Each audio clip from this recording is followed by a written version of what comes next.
Some people say swing is back, but the truth is it never went away. Since its heyday in the 30s and 40s, swing has mutated and evolved into styles including straight-ahead jazz, jump blues, and rockabilly. Stellar musicians like Count Basie, T-Bone Walker, Louis Jordan, Big Joe Turner, Gatemouth Brown, and dozens of others continue to find new fans and influence young musicians with every passing generation. In the next hour or so, you're going to learn how to join this tradition yourself, learning how the swing groove is assembled from the bottom up and how you can add to its most important ingredient, rhythm.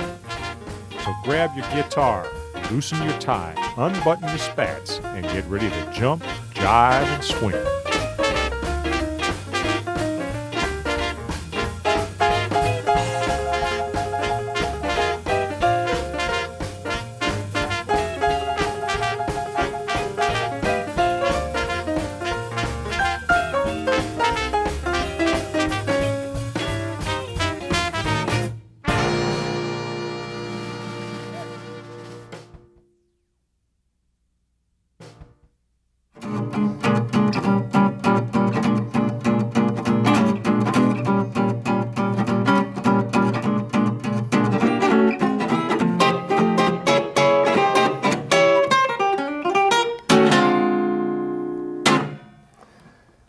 Welcome to this video. My name is Keith Wyatt, and I'm going to be your guide as we explore the wonderful world of jump, jive, and swing guitar. Now, more than anything, more than a technique or some kind of obscure knowledge, swing really gets down to a feeling. It's how you play, it's how you move your arms and your entire body in time with the band. So we're going to explore how to play with the band, what the band members are doing, and how you fit together with them and create this layer cake we call the rhythm section. Now, before we do much of anything, we got to make sure that we're playing together, you and I. So let's tune up. I'm going to play my high E string, and I want you to tune your high E string to me. If the rest of your guitar is out of tune with that, then stop the tape, tune up, and then come on back in when you're ready to go. All right, here's my high E.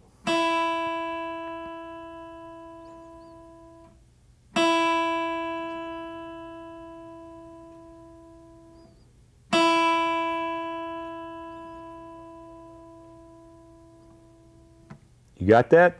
Okay, now tune up if you have to, and I'll see you in a second.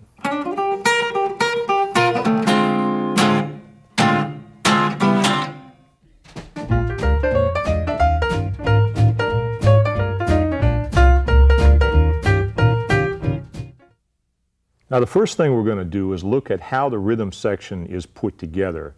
Your role as a rhythm guitar player, after all, is to work with the other musicians. You're supporting the solo, you're supporting the singer, you're complementing the piano, the drummer, and the bass player. So you have to know something about how they work together before we can really do much ourselves. So what we're going to do is take a little trip over to the bandstand here and look at each individual player and see what they do in a typical jump blues or swing rhythm feel. Okay? Check it out. The basis of the whole rhythm section lies in the kick drum, which plays on every beat. When you think of swing, you're most likely thinking of this cymbal pattern. Without this or something pretty close to it, it ain't gonna be swing.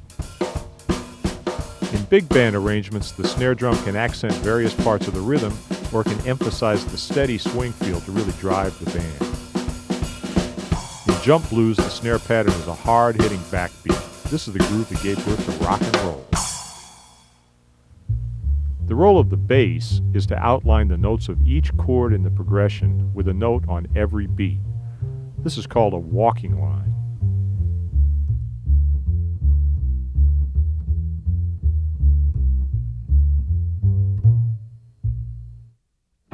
The piano typically plays a walking line in the left hand like the bass and plays upbeats in the right hand, synchronizing with the drummer and the bass player to emphasize the swing feel.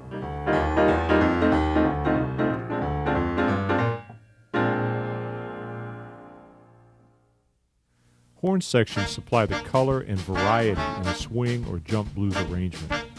There are endless variations on patterns like the simple, punchy riff these guys are playing right here.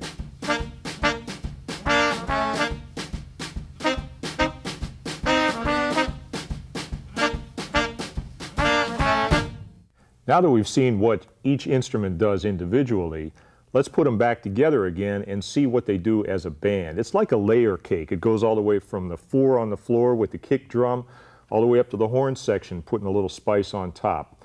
So we're going to let the band build this groove up, and you'll hear each part come in and how they complement one another, and then we're going to have the whole picture ready for us to step in.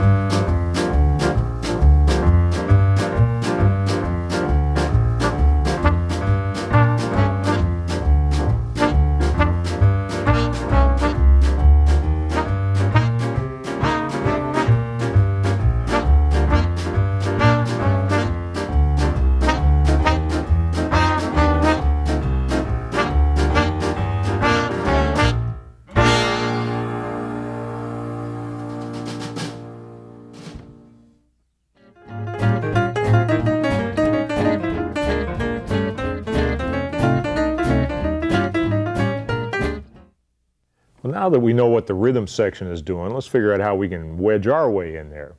Now you got 2 hands, I assume, if you're playing a guitar, and each hand has a very specific role. The right hand, and I'll assume for the moment that you're right-handed, forgive me if you're not, the right hand takes care of the rhythm, and the left hand takes care of everything else. Right hand is actually, it's very simple, but it's critical. When you talk about a swing feel, you want to match your right hand as closely as possible to what the drummer does. Now we heard the drummer's playing 4 beats every bar on the kick drum, playing generally 2 and 4 on the snare, that's a back beat, and then playing the swing feel on the cymbals, all right? Now, imagining that feel for a moment and singing that feel, see how close you can get, right? Somebody says, hey man, sing me a swing feel, something like this. Yeah,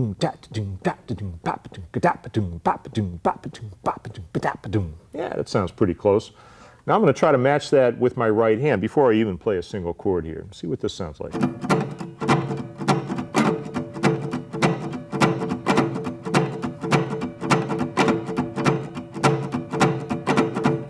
Yeah, that works pretty well actually. And you notice that where I'm putting in accents is the same place where the drummer puts in accents. I'm accenting the 2nd and 4th beats of the bar. Now there are other ways to play accents, and we'll talk about how to accent, when to accent, when we talk about specific parts, all right?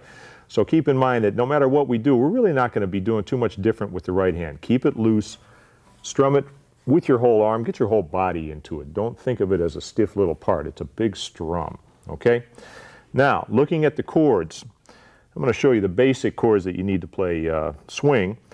And believe it or not, there's really only 2 sets of shapes that you need to know. There's a million chords on the guitar, but there's only a couple of them that you need to have to do this stuff.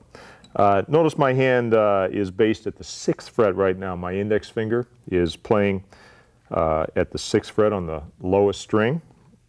And if I form this chord here, this hopefully will be a familiar looking one. It's a big fat major triad. It's like an E chord, right? Play an E chord down here. Take that same shape, move it up, make it into a bar chord, and there it is. Very common, very familiar chord, but not very useful when it comes to playing swing, frankly. We got to start to break that down and give it some color. First thing I'll do is make it into a dominant 7th chord. I'm not going to tell you what all these terms mean necessarily. That's the subject of harmony and theory books and videos. So just take my word for it. B flat dominant 7, first thing you do is lift up your pinky, and you notice that you introduce a new note to the chord, which makes it sound a little bit bluesier, and that's what dominant 7th chords are. They're the basic chords in blues. Now that shape right there is a pretty good one, but it's still big, and it's going to take up a lot of space in the rhythm section, so I'm going to strip that one down even further and refinger it. Check this out. 1st finger, 2nd finger, 4th finger, 3rd finger. Put them all together, and I get another version of B flat dominant 7th. Now, the way that I'm fingering it, I'm muting the 5th string and the 1st string, and that's good, because when I start to play rhythm, I don't want to hear those notes, and so they're naturally not going to be part of the chord if I finger it like this. So that B flat dominant 7th chord is one that we're going to use.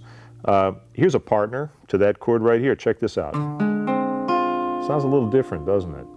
First thing you might notice is that there is no B flat in that chord, but it's still a B flat chord. First finger, third finger, second finger, fourth finger. That's called B flat dominant ninth. Again, the numbers have meaning, but for our purposes, we just want to know the name. B flat dominant ninth sounds a little bit more uptown. It's a little bit more sophisticated, and that's useful when you play swing. So now we got a couple of good B flat chords, and to finish our blues progression in the key of B flat, we need two other chords. That would be the fourth chord in the key, E flat, and the fifth chord, F. Every blues progression, 12-bar blues in this case, is made up of those three chords. The first chord, the fourth chord, and the fifth chord of the key.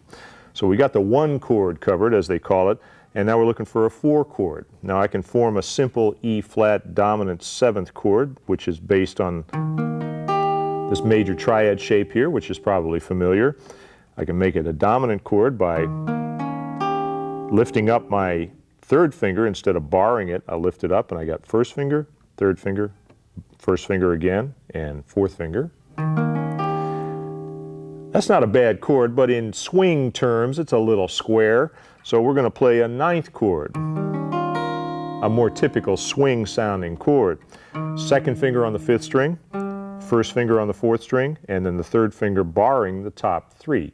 Now if that's tough for you, you can also use two separate fingers to play the third and second strings. It just takes a little time to stretch out that finger so you can bend it like that. That's the E flat dominant ninth chord, all right? That's our four chord, basically. So we got B flat, 7, B flat, 9. We have E flat dominant 9, and now to finish the progression, I need a 5 chord, so I move my finger up 2 frets. And I have F dominant 9. Now we got something to do with our left hand. Let's turn our attention back to the right hand again. Now, as I was saying, to get the swing feel going, it's really coming from the right hand, and the left hand is controlling how long you play each chord, and then you sort of bounce with your fingers as you play these chords. So to get the basic swing feel going, I'm going to play the same feel that the drummer plays on the kick drum, that is 4 beats to the bar. It's the essence of swing. It's just like disco. That's what the dancers move to. It's a simple groove. So playing that feel, I get my right hand going.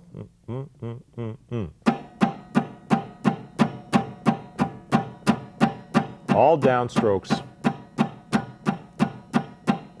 That doesn't sound like much yet, does it? Check this out.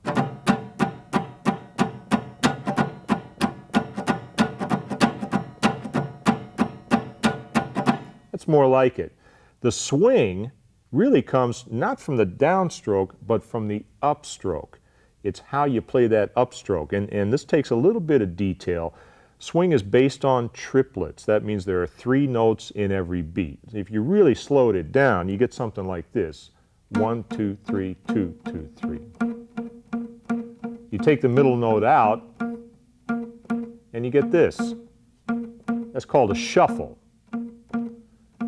Now when you pick up the tempo, you don't really hear that note as being so distinct, but you feel it, right? So that's where you get this.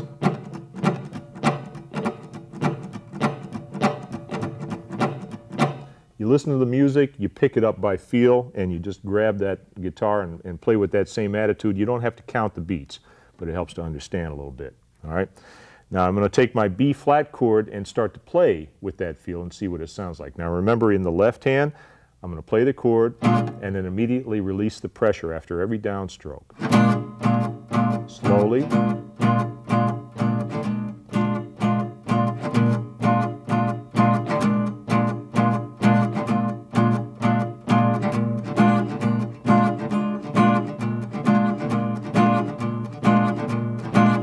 Accenting. Check this out.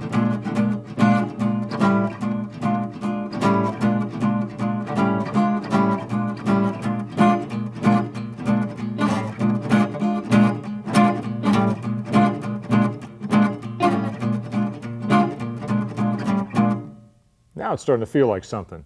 So it's really building up these little tiny ingredients. It's how you play with the right hand, it's bouncing with the left hand, and then the little half steps where down a fret and back up again. That all adds up to start to give it the right kind of vibe. Now we're going to apply that feel to the 12-bar progression.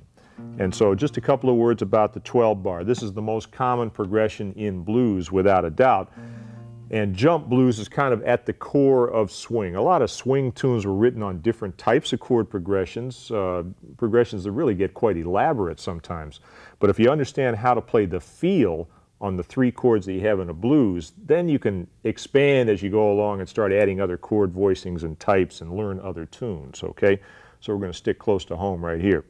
Now I want to play a 12-bar in the key of B flat. We already know we got a 1 chord, a 4 chord, and a 5 chord. How long do you play them? Well, this is where you get into the variations of the 12-bar. Typically, you'll play the 1 chord for 4 bars. Then you'll change to the 4 chord for 2 bars. You'll come back to the 1 chord for 2 bars. Then you'll go to the 5 chord, to the 4 chord for a bar apiece, and then back to the 1 chord again. Now at the very end of the progression, there's usually what's called a turnaround, which is something like that, where you go back to the 5 chord again. All right? You're going to hear it when we play it. Now there are variations to that progression. The first first one you run into in the progression is this one right here, where instead of playing 4 bars on the 1 chord, you get this: 1, 2, 3, 4.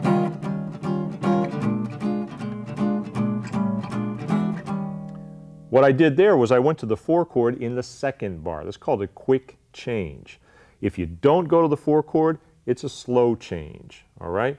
So quick change and slow change, very important. When you get to the end of the progression, sometimes you'll go 5, 4, and back to 1, then play a turnaround. Sometimes you go 5 for 2 bars, and then go back to 1 and not play a turnaround. So how do you keep straight with all these chords? There's really only 3 of them, but the order that they go in, when do you play this, when do you play that, usually the musicians will talk it down. In other words, they'll say something like 12 bar in B flat, quick change, stay on the 5, no turnaround. Okay? That's what we just talked about. It goes by kind of quick. Takes some experience to really get it right away, but that's how it's done in a nutshell. Okay? Keep in mind, you've only got the 3 chords. Now to practice playing a progression in any tempo, you really want to work on how you get from this chord, B flat, to this chord. And so you break it down to a little exercise. Notice how my left hand, as I play the B flat chord and go to E flat, I see how my fingers move. And I want to lay them down on the new chord in a group. That's what's going to make it stay in time. Likewise, I go from the 1 chord to the F chord. B flat, F. I go from F to E flat. Those are the combinations. So you practice from one to the other until the fingers are finding those shapes more or less automatically. When do you change from 1 chord to the next? You change on the upbeat. In other words, like this. 1. Right? I hit 1. When I scrape the strings, I change my hand to the new chord, and when the pick comes back down, I'm on the new chord already. That's how it sounds smooth. And that's why it takes practice. All right, let's practice it together, you and me. We're going to take a medium tempo B flat, 12 bar, quick change, stay on the 5 for 2 bars, no turnaround. All right, check it out. You and me. Here we go. 1, 2, 1, 2, 3, 4.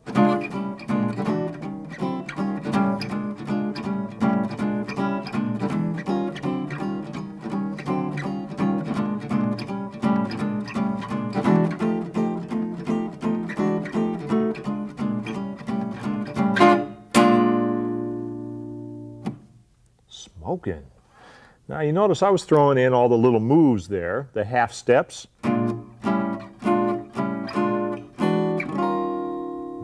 That's another hip one. When you change from the 1 chord to the 4 chord, for example, instead of going directly to the 4 chord, you go like this. You play a half step away from the 4 chord. It can either be above or it can be below.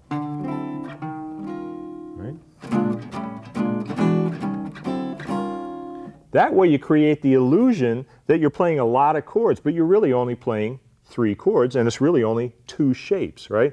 So it's all kind of, the hand is quicker than the eye. I did that all the way through the progression. When we got to the end, I played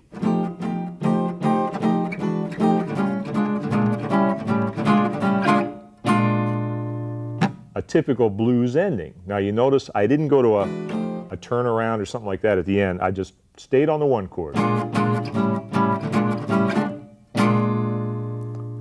And that's how we end most jump blues. Even the pros that do a big arrangements will often put an ending like that on. It's just part of the common language of the style.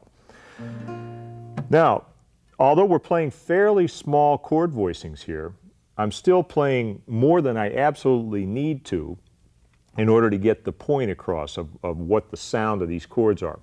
There's a certain guitar player that developed a style that most other swing guitar players learn from. His name was Freddie Green. He had the distinction of having the longest sideman gig in the history of popular music. He was Count Basie's sideman for something over 40 years. I don't even know how long. It was a lifetime working with the same band for all that period of time. And you know what? He never took a solo. His job was to be a rhythm guitar player. And he developed a style much like what we've been doing, a little more complex, but based on the same idea, which is you move around, but you don't necessarily change chords on every beat. You're changing position, all right? Now, he played even smaller versions of the chords than we just played now. For instance, I'm playing B flat 7, and it has 4 notes in it. Now, Freddie Green would play that same chord with 3 notes in it, all right? So all you're doing is getting rid of the note on the 2nd string. You notice how compact that chord sounds. And because of the way it's fingered with the fingers sitting on the strings that aren't being played, it leaves your right hand free to hit all the strings, all right? It's going to be important. Now when you go to the E flat chord, instead of playing a full 9th chord like that, I'm only going to play the inside of that chord. I'll play E flat, that, and that. Another variation is that, where I play the same note in the bass. It just sounds a little different. It's a hipper sound. Then my 5 chord I can play with the same voicing as E flat, move it up, and again I can play it with the root or the 5th and back to 1. So you see how easy it is to shift from chord to chord because these 2 notes stay the same fingers are moving around, and all I'm changing underneath is those fingers, and it changes the whole quality of the chord. So what Freddie Green would do is he'd play on a 12 bar like the one we just did and use those little shapes, and it sounds something like this. 1, 2, a 1, 2, 3, 4.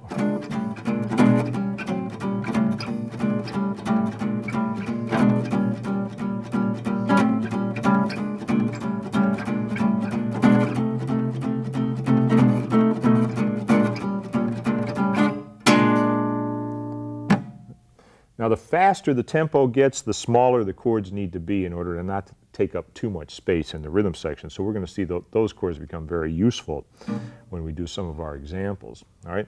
Now I'm going to show you another little trick. This is a little bit more advanced, but it helps create that feeling again that you're really moving around the neck and playing a lot of different stuff even when you're not. Again, we'll play a quick change in B flat, and I'm going to throw a little lick in here, see if you recognize it. It goes like this.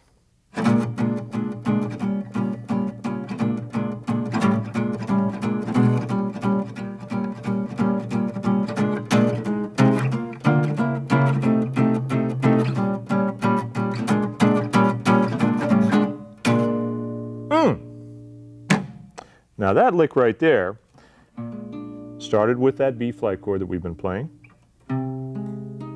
Different fingering here. 3rd finger, 1st finger, 4th finger, same strings. 3rd finger, 2nd finger, 4th finger, and then 3rd finger, 1st finger, 4th finger.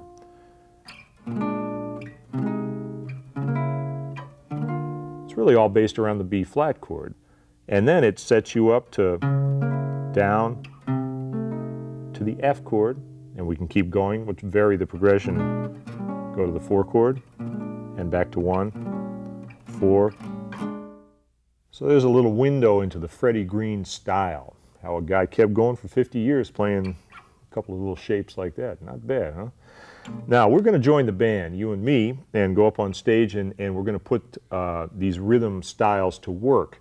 We'll play with the band on a medium tempo, B-flat, 12 bar, and we're going to first start off with the chords, playing the quarter notes, chop, chop, chop, like that. Then we're going to shift over to the Freddie Green style, use a few of those half steps, and the third time around, we'll throw in that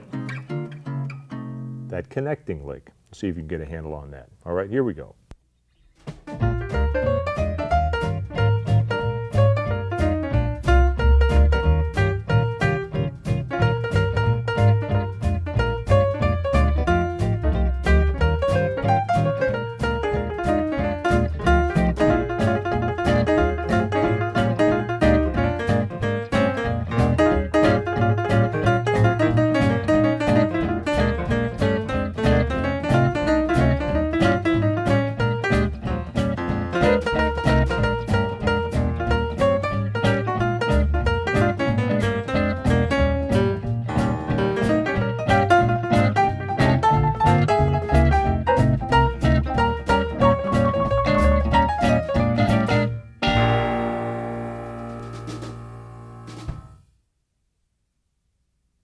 Welcome back. How was it?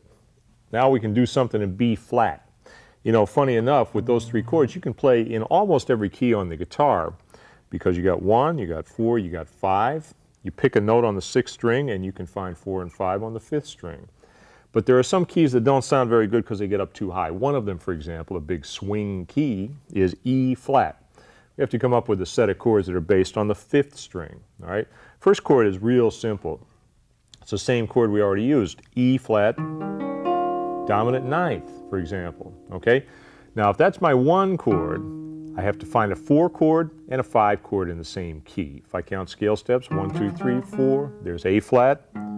Find the A flat on the 6th string. I can play A flat, dominant 7th, or A flat, dominant 9th, using the same shape I was using for B flat. And then in the key of E flat, funny enough, the 5 chord is B flat, so we already know how to play a B flat chord. So now I can play 1 chord, 4 chord, 1 chord, 5 chord, 4 chord, 1 chord, and suddenly I can play a blues based on any note on the 5th string. So basically with those 2 sets of chords, we got the whole thing covered. You can play in any key you want. The Freddie Green chords, again, you can strip them down and place them on the 5th string, E flat, there's A flat, back to E flat.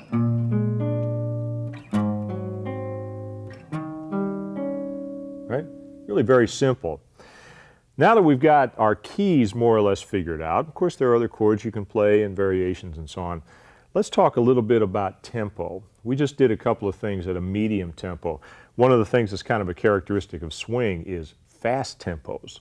And fast tempos can cause you to start to get raised blood pressure because you start to worry about what are you going to do, how are you going to keep up, you know. And it seems like the band's playing that fast, I got to be able to play faster. Not true. Here's the trick.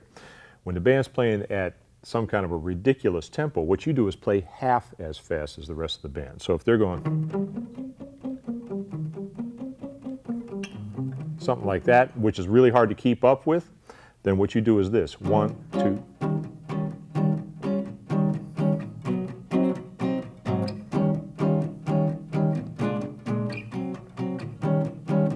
Right? I'm only playing on every other beat. Or I can just play on the back beats. I can go 1, 2, 3, 4, 1, 2, 3, 4, 1, 2, 3, 4, 1, 2, 3, 4. Starts to sound a little bit like country. Or I can do another little trick here, which is to play on some of the beats and leave some of the beats open.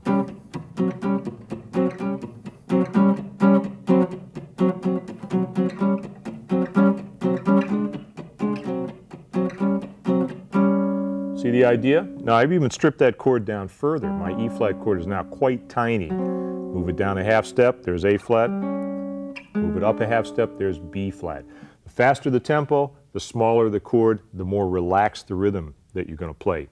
Let's go join the band again, and we're going to play a ripping 12 bar in E flat, slow change, 2-5, no turnaround. I said 2-5, right? That really means 5 chord for 2 bars. That's what the bass player plays, is 2-5. So you're going to play on the first and third beats. You're going to hear me do that. You're going to play on the second and fourth beats, and then you're going to do a little mix and match and see how it feels with this rhythm section. Here we go.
Whoa, how was that?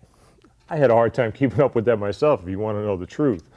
But those little tricks of playing half as much as the band will save you when you're playing at any tempo, all right? Now, we're going to talk about a couple of other techniques for playing rhythm on a jump or a swing. So far, we've pretty much laid on the down beats, using up beats only as occasional accents. I'm going to show you another pattern here, which is more like what the right hand of the piano does. Remember, bass in the left hand and upbeats in the right hand when we saw the piano? All right, we're going to imitate just the right hand. And we're also going to shift to a new key, the key of F.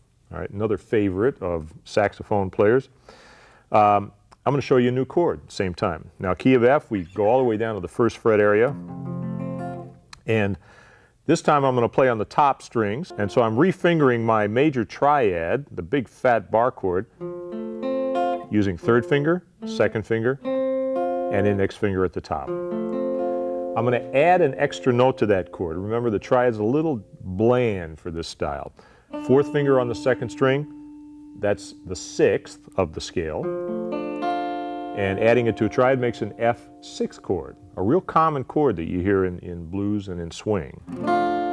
Okay, so that's going to be my 1 chord. Now my 4 chord is in the key of F.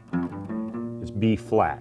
All right, so I need to find a B flat chord. Now I'm going to go up to a familiar chord here, B flat dominant 9. Now check it out. Even though it's a big jump, you move along the neck. These 3 fingers of the F6 chord move right up. They don't change. And then you move your first finger over, voila, B flat dominant 9. Try that a few times. And then for a 5 chord, C9, back to B flat, and back to F, okay? So we got some hip new chords that we can use. All right, now the rhythm itself, instead of playing 1, 2, 3, 4, 1, like, we're going to play only on the upbeats, okay? So it's going to sound like this. 1 and 2 and 3 and 4 and 1 and 2 and 3 and 4.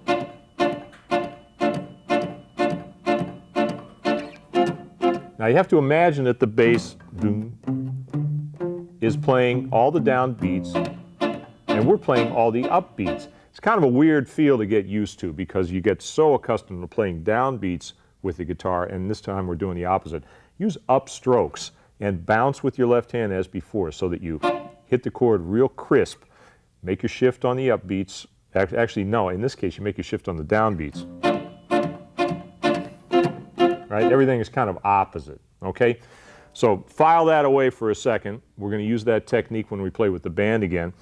And at the same time, we're going to explore another style of rhythm playing, which is on the bottom end of the chord, right? The left hand of the piano is playing bass, So we're going to play bass too. And we'll first start with a typical guitar style of rhythm. It's this one right here.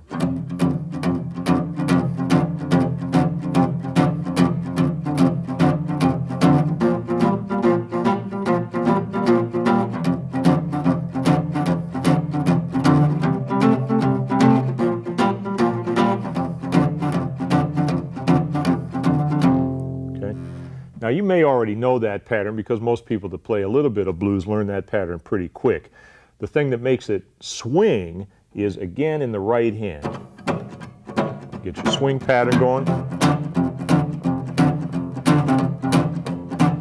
Right? And as long as you got that bouncy feel in both hands, it's going to swing even though you're playing a pretty stock blues pattern. Now I can add a little variety to that one too, playing a bass line like this one for instance.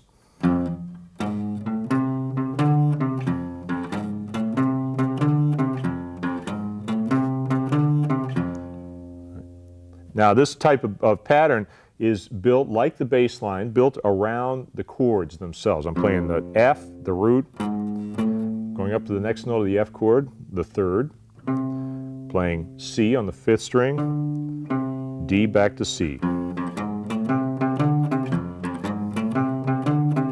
Now, unlike our other rhythm patterns, I'm playing a pretty tight right hand here. I'm picking each note. That takes some practice, so you're going to have to work on making that shift and being able to stay in time. The exact same pattern works on B flat.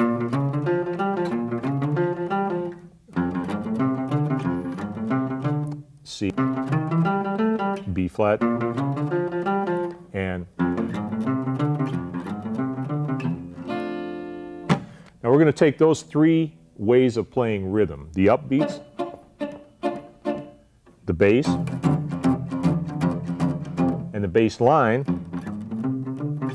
We're going to try those on for size with the rhythm section and see what it sounds like when we're backing up a piano solo, okay? So join me on a 12-bar slow change in F. We're going to go 5-4, no turnaround. You got it. 1, 2, 1, 2, 3.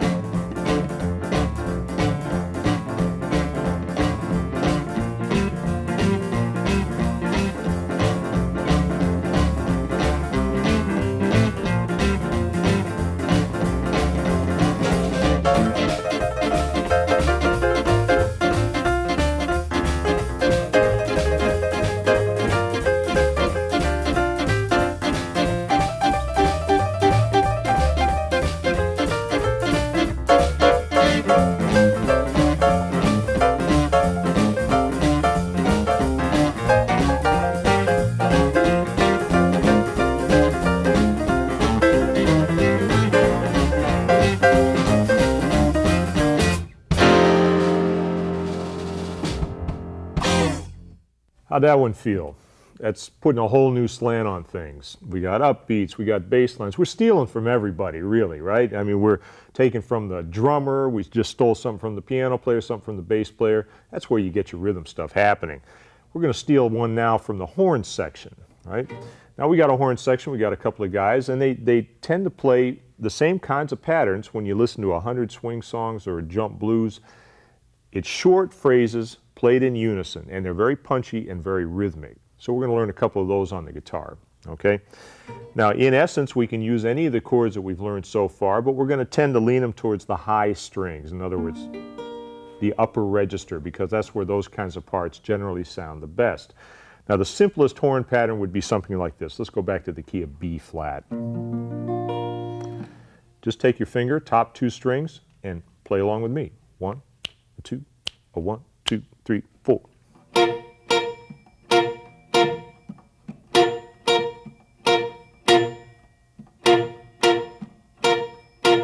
How hard could it be? I'm just fingering those 2 notes. Every time I hit the notes, I release them. I release the pressure so that they're nice and short. I'm using upstrokes with the pick, and I'm playing with a lot of attack. I'm really hitting the strings hard. And you notice I'm playing the same phrase over and over again. That's the kind of phrase that will work over a 12-bar blues. You do have to change the chords to match the chords of the progression, of course, but with a 2-note phrase like that, you can really play almost the whole thing without moving. This fits the 1 chord because it's part of that B flat chord. When you go to E flat 9, the same 2 notes fit on top of the E flat 9 chord. So no need to change there. When you go to F9, you just take that shape and move it up 2 frets.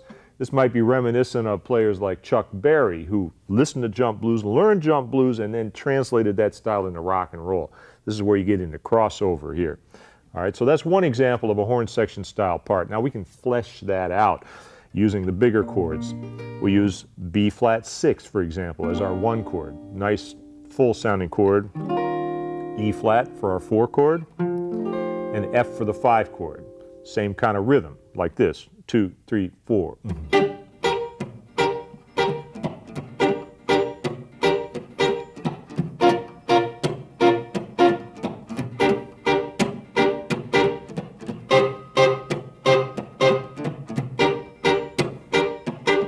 Right?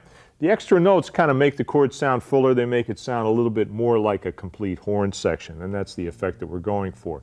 Notice that in between the horn hits, I keep my right hand moving in rhythm as much as possible because that's where the groove is going to come from. So I try to keep referring back to the drum groove all the time. All right?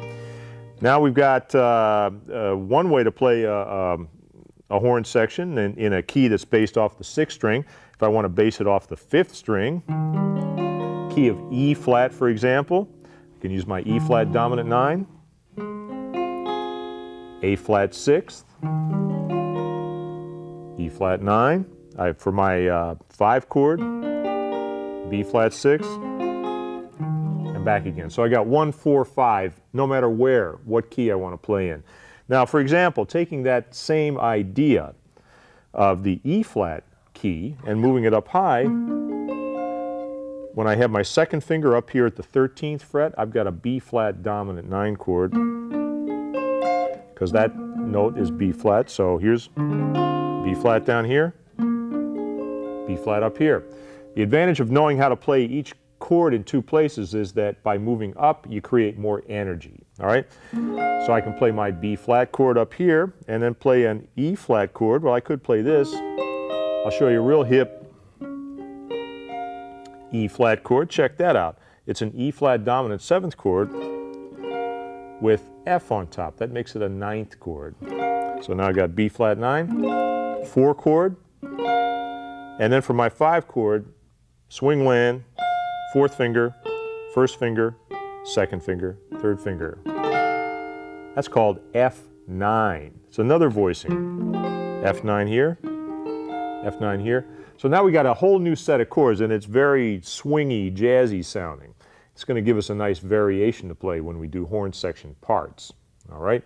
So once again, the idea, short, punchy little phrases.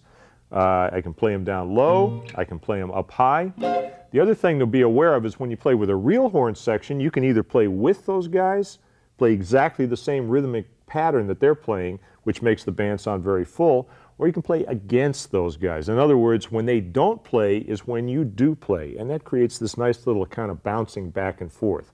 So if the horns are going bop ba da bop bop ba da bop ba da bop bop ba da, there's a break on 1. That's where I'm going to play. So I'm going to go 1, 2, 3, 4. Bop ba da bop bop ba da bop ba da bop bop ba da bop ba da bop bop ba da.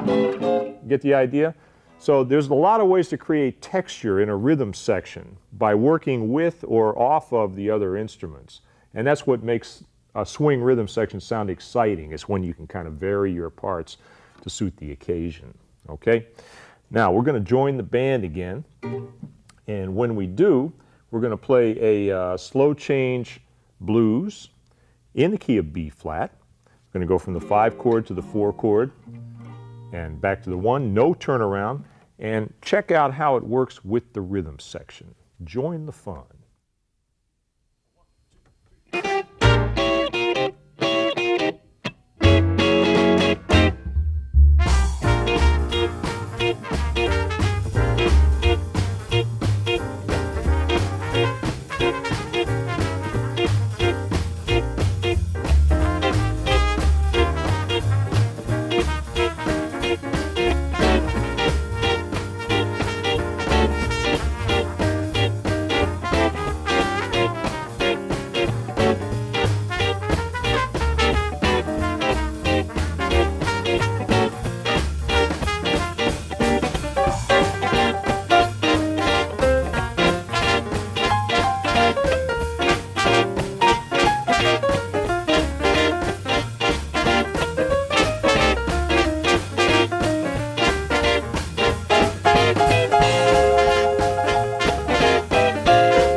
Now we're getting into the fun stuff.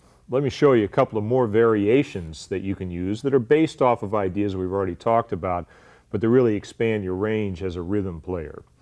One of them is what I think of as, for lack of a better term, an inner string riff. Sounds kind of weird, but check it out.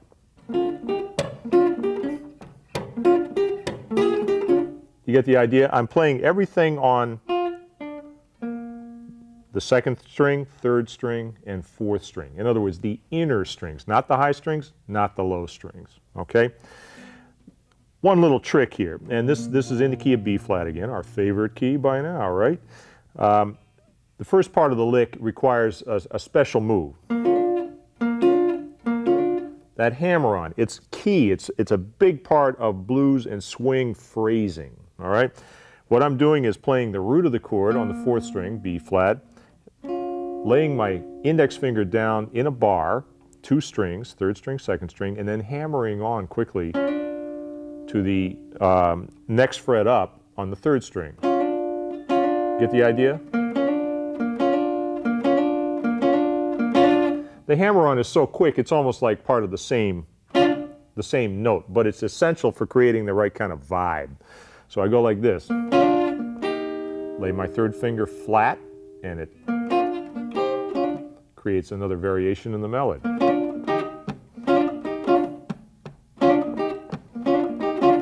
All right, another variation I can use to fatten that line up.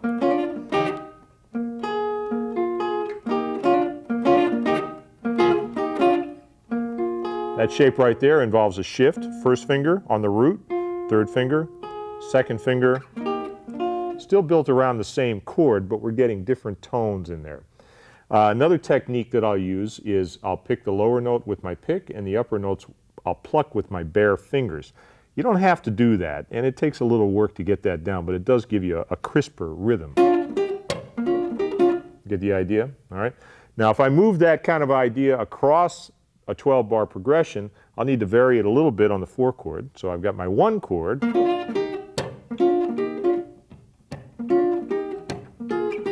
Here comes the 4 chord. Instead of doing the hammer-on, I just keep my finger where it is. The reason is, it fits the chord, right? You can hear the difference. Back to 1. When I go to the 5 chord, I can simply go, because that fits the 5 chord.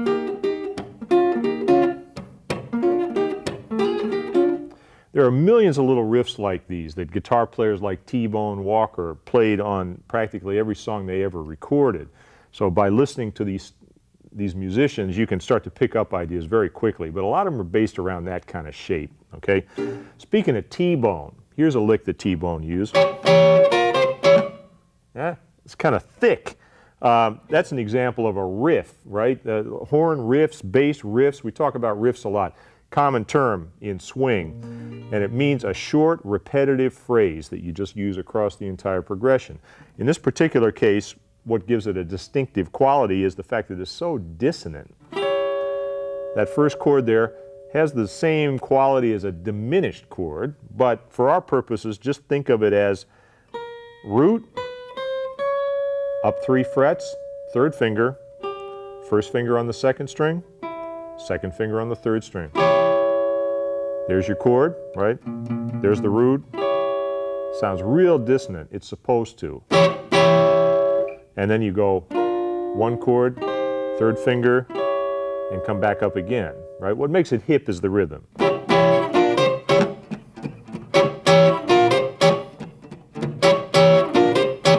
Right? Now notice that I'm keeping my right hand going in that swing pattern again as much as I can because that's my groove, all right? And I'm going to use upstrokes because a lot of these accents are on the upbeats. Right? That same pattern can apply across the whole progression because it's so dissonant, it doesn't matter when you go to the 4 chord, it's still going to sound out. But that's kind of the beauty of it, if you will. All right? So we have inner string riffs, we have the T-Bone Walker riff. Another way to create interest is to more or less improvise around the chord shapes that we've been using so far. So for example, instead of playing one shape and holding on to that shape for the entire chord, like we have with the horn section part, I can slide it around. Take that B flat 6 chord, move it down 2 frets. It's still a B flat chord, but now it's a 9th chord. The magic of the guitar, right? So I can improvise a part that goes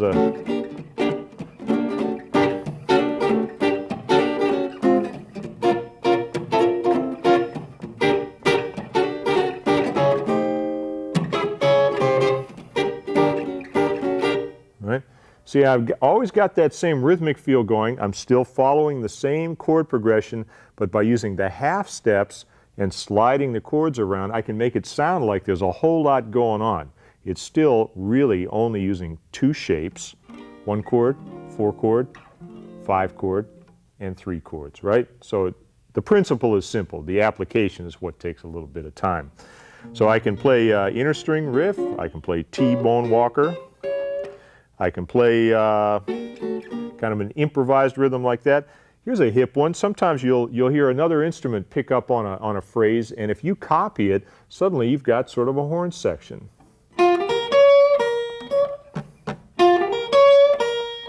It can be made from any of the notes that come from any scale that's related to the key. There's no rule about exactly what it should be. It's something you pick up by ear. We're going to do an example now where we'll play with the rhythm section. I'm going to use each one of those techniques. I'm going to play a little riff. I'm going to play like T-bone. I'm going to play sort of an improvised part where I move around in time. And then I'm going to play a riff along with the saxophone while we back up the trumpet. And so in this way you're going to hear a lot of variety in how you can play rhythm guitar with and around other instruments. Check it out.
Now we're going to shift gears a little bit. Everything we've done up to this point has been some variation on a standard 12-bar blues.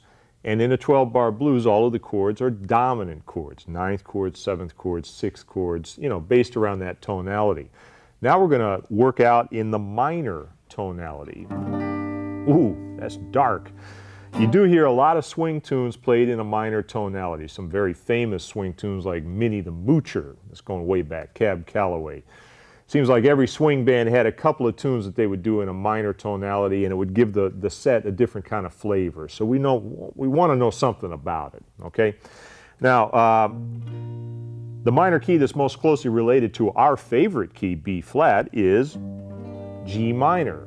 They have the same, really the same basic scale in common. So we're going to learn a minor blues in G. Now the real difference is not the structure, it's still a 12-bar. It's not even the rhythm, it's in the harmony. It's the difference between that chord and that chord, right? Dominant to minor. So our basic chord sound is going to be built around the G minor chord. Now unlike the dominant chord, which has a 7th in it, when you play in a minor tonality, you don't necessarily have to use a 7th. Listen to the difference. This is a minor triad, and here's a minor 7th chord. The 7th, when used on a minor chord, really makes the chord sound quite a bit different. I think of it as kind of softening the chord, or making it sound more sophisticated. If you want a lot of drive, a lot of power, then in this case the minor triad works better, actually. So we'll use as our basic chord sound G minor as our 1 chord. When you go to the 4 chord, C minor instead of C7. Now with the 4 chord, you can use the 7th. Makes it sound a little bit different, kind of mysterious. Back to G again. We're going to throw another little twist on you here. Instead of going up to a 5 chord, which you would expect, well, the other ones are minor. I guess that one's minor too. Nope. Go up a half step. E flat, 9. And D9. Sounds kind of strange. Why would you have a dominant 5 chord when everything else is minor? Well, it's because that setup of the 5 chord to the 1 chord requires dominant to minor. It's just part of the nature of music. You're going to hear this in Beethoven just like you hear it in swing bands, all right?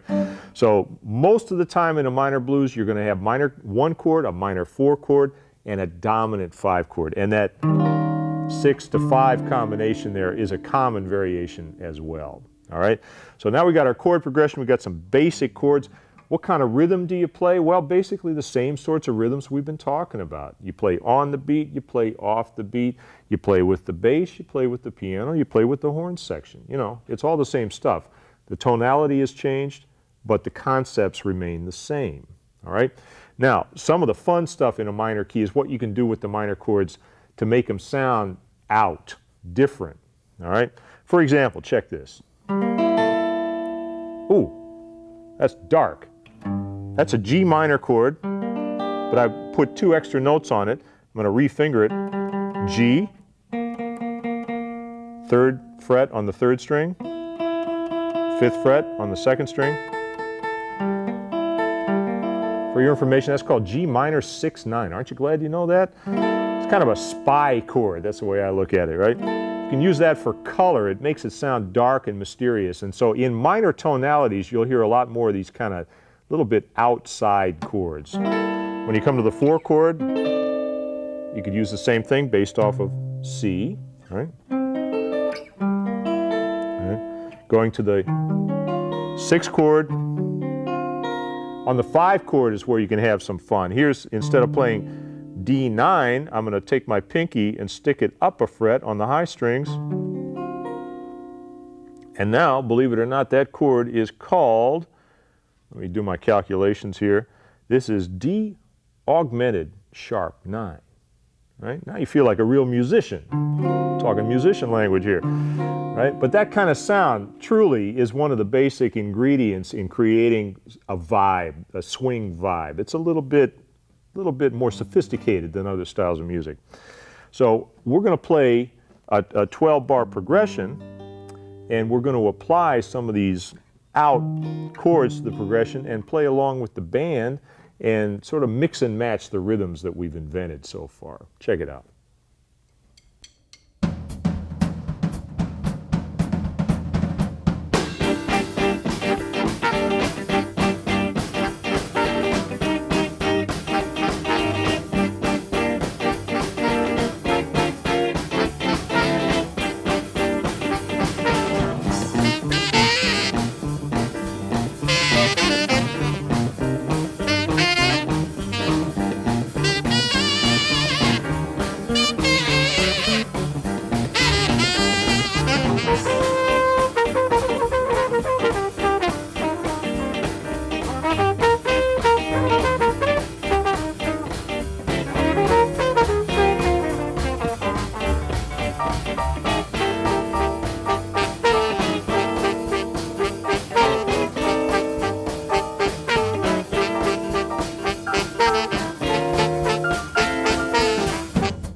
So did you get a handle on what was going on in that example right there? I played 4 different things. Again, same concept, but applied to the minor key. The horn section is playing a really strong line, you know, so you're going to have to pay attention to it one way or the other, you know, bop, bop, bop, bop, bop, ba-da. So first time around, that's what I played. Right? Second time around, the bass player was playing a real hip little pattern. Now, he wasn't playing a walking line, which is what the bass players generally do on a regular 12-bar in a dominant chord key. He was playing like a riff. Now, this is the kind of style that you also hear in rockabilly. Rockabilly and swing are really cousins.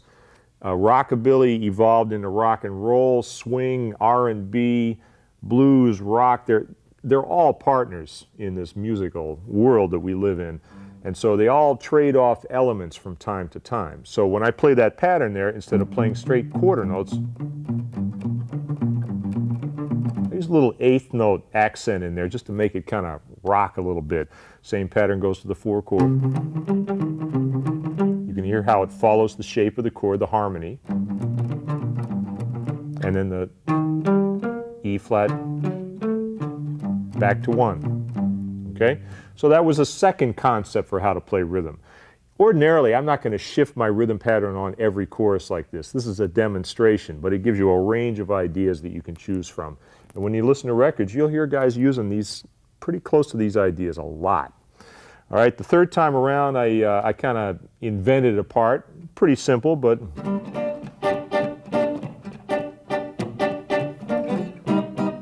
right, kind of based around the horn section idea, but a little bit simpler.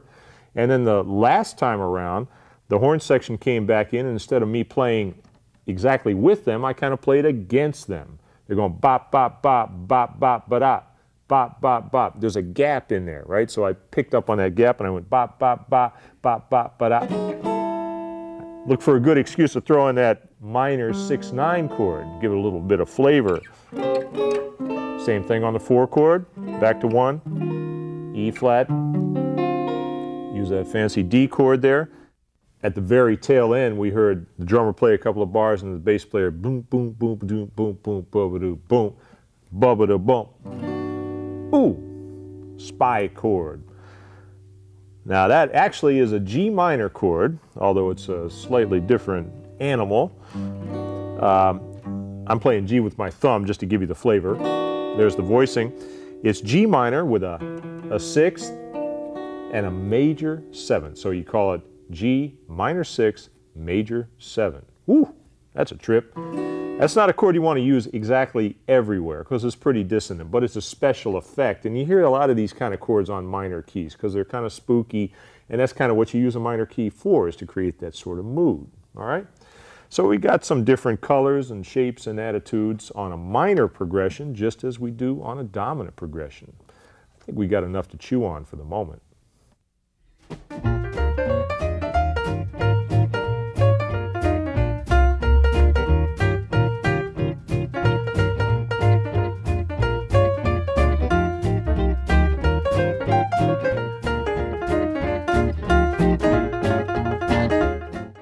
So you think you got enough to work on there? I think that's about right. A lot of different ideas. They're all built around that 4 on the floor when you get right down to it, and a little swing on the hi-hat. That's really where you start your whole rhythm concept in swing. Now, if you want to get better at the style, studying definitely helps. Learning more about changes, about harmony, about jazz, definitely gives you a better foundation as a musician. But equally important, when you get into a style like this, is listening. You have to know how the players do it by ear, because the page doesn't really tell the story. So go back and listen to the people who have influenced all the bands today that are playing in this style. For swing, for example, Count Basie. When you get into jump blues, Louis Jordan, T-Bone Walker, Big Joe Turner. There's a long list, and those are just some of the highlights of the whole style. You listen to any of them, you're going to pick up some ideas, in some cases related directly to the guitar, in other cases about how the rhythm section fits together overall, and you can find your own place in it. All right? Now, one topic we really haven't talked at all about is about soloing over this stuff. That is another whole topic, and I'd love to come back someday and maybe talk about that with you. All right? See you later.